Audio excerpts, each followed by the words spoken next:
everyone, welcome back to Write It While It's Hot. I'm Poppy and I'm here to give you all kinds of tips, tricks and fun to help you along your writing journey. Today we're going to look at how to make your writing less boring, which is quite an evocative title, but what I really mean by that is especially if you're writing quite a long piece of fiction, a novel or a 3-hour-long stage play, whatever it is, it's quite easy to feel uninspired by your work and kind of feel like you're just writing to finally reach the end of your piece. You're like dragging yourself on, whereas at the beginning it was super fresh and exciting. You're world building and creating all these characters and it was great. And hopefully in this video I'm kind of going to try and reignite that flame for you and help you keep going with your work. It doesn't matter the length of your work in progress, your writing should feel fresh and engaging from the first page to the last. And in this video I'm going to give you 5 tips on how to keep your writing captivating for your readers, with examples from famous books and a few quick activities for you to try along the way. So let's get started. My first tip is to start with a strong hook. Now, the opening line or paragraph should intrigue your readers and make them want to continue. A hook is often a hint of a mystery, a bold statement, or something that's just emotionally charged and engaging. For example, the first line of George Orwell's 1984 reads, "It was a bright cold day in April and the clocks were striking 13. So right away, Orwell gives us a sense of familiar yet also unsettling detail that pulls us into this dystopian world. It's unusual and slightly off, and then will make you curious and want to figure out why it's so. The activity I have for this is to try writing a hook for your story by using an unusual detail like Orwell. So it could be an open question, a hint of something strange. Start with what if or imagine, and it's all about creating an immediate sense of intrigue. My next tip is to focus on vivid details. Make sure you include specific details to bring your scenes to life. This is quite an easy thing to do in the beginning when you're describing lots of new things, but it's really important to continue this whether your characters are traveling somewhere new or if they're just experiencing something different than what they had in the beginning. You need to keep these descriptions really vivid and specific to encapsulate your world you're creating for your reader. Vague descriptions are easily forgettable, and precise details can make your readers feel as if they're right there with your characters. For example, in To Kill a Mockingbird, Harper Lee describes Macomb, Alabama in a way that brings the small town vividly to life. Macomb was an old town, but it was a tired old town when I first knew it. Somehow it was hotter then. These small details create a sense of the place as very vivid, run-down, old American southern town, but it also creates a sense of nostalgia and a hazy sense of memory with the somehow it was hotter then and when I first knew it, which really not only tells us about the place, but about our narrator herself and also about the tone in which this story is going to be told. Good activity I have for this is to write a paragraph describing a place or a person, but really zone in on those sensory details like touch, sound and sight.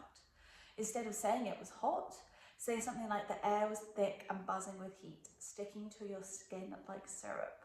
So really push yourself to get as specific as possible and ask yourself what that feeling or what that scenery would evoke in you and how you would react to that as a person. Is really important to bring your characters to life and think of them as living, breathing people rather than just as tools to tell your story. My third tip is show not tell. This is a classic one.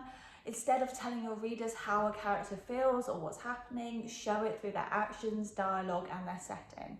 For example, let's look at how F. Scott Fitzgerald shows Daisy Buchanan's personality in The Great Gatsby through her dialogue and actions. She says, "I hope she'll be a fool. That's the best thing a girl can be in this world, a beautiful little fool." This line speaks volumes about Daisy's disillusionment without directly saying it, but also hints at the sense of an unreliable narrator and reminds us that we're only looking at Daisy's character and all the characters through Nick's eyes. And although she can be seen as sort of fickle and a beautiful little fool. Actually, that is just the way Nick views her, and in reality, this line seems to tell us that she is far more aware of her situation and how she has to act as a woman in this society, and it's not necessarily a choice she has. A good activity for this is to take a piece of writing where you've described an emotion, like she was sad or he was angry, and rewrite it really focusing in on the actions and the dialogue. So make your characters react in the way that you're telling the reader they are. So if she's angry, she could tap her fingers or stare out a rainy window, and show readers and let them interpret that into her emotions. The next tip I have is to use strong verbs and avoid filler words. Words like very or really don't add much to your story. Powerful verbs, on the other hand, really fuel your writing and they make everything seem sharper and more dynamic. An example from J.K. Rowling's Harry Potter and the Philosopher's Stone is, instead of saying he moved quickly down the hall, she writes, he sprinted down the hall, which makes the scene much more vivid and urgent, even in such a small sentence. A good activity for this is to grab a paragraph you've written and highlight all the verbs. See if you can replace some weaker verbs like walked with more specific ones like stomped or ambled. Then go through and remove any filler words that aren't adding anything important to your sentence. It's also helpful with this to take a look at your use of adverbs. We looked at this in our grammar video from a little while ago, but adverbs tend to weaken rather than strengthen your writing. So where you've included adverbs, see if you can use a more descriptive or dynamic verb that will make your writing feel more concise and impactful. And the final tip I have is to keep your pacing tight. Boring writing often happens when the story slows down too much, so mix it up with short, punchy sentences and longer, flowing ones. Make sure every scene moves the plot and develops characters. Let's look at Ernest Hemingway's The Old Man and the Sea. Hemingway keeps his sentences short and direct to reflect the intensity of the old man's struggle, especially in the fishing scenes. He was too simple to wonder when he had attained humility. But he knew he had attained it, and he knew it was not disgraceful, and it carried no loss of true pride. The pacing here mirrors the simplicity and tension of his long journey, with long periods of not really doing much in reflection, and then also coupled with movements of action. Good activity I have this is to take a scene you've written already and break it up into a series of short sequences followed by a longer one. Check if each sentence is necessary to drive the action or reveal something new. This exercise will help keep the flow dynamic and engaging. It is important with this tip and a couple of the others to really make sure you're clear on where your narrative is going. We've talked about plotting versus pantsing before, and if you are a pantser, me too. I'm not saying you have to have a bullet point list of every single specific thing that's going to happen in your narrative, but it is important to have a good general idea of things you want to happen and then where you want to end up. I think a lot of the time, if you're kind of writing and not really getting anywhere, it can just be you don't really know where you're going, so you don't really know how to get there.